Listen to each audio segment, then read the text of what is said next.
sung hi amakati ka shil zo mo lo ma se sual kong zo in kan liam le si o chan dam tu kan ngai e ma che chỉ biết nằm biết in kia na sang lúa e thím la lu bung na căn đầu dầu lâu xiêm thay cần ngai anh đi lal pa i khara vin in shuai la siam thar le ro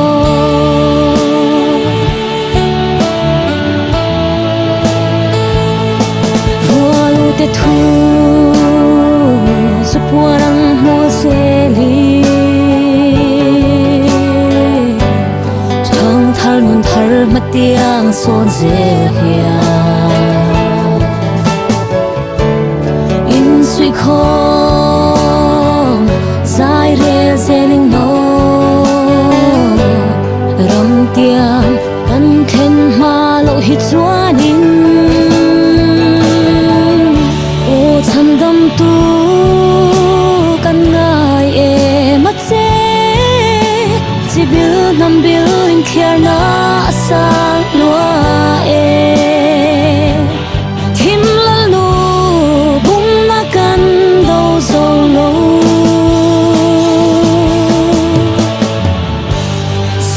thay cần ngai anh đi lal pa i khara vin in shuai la min siam thar le ro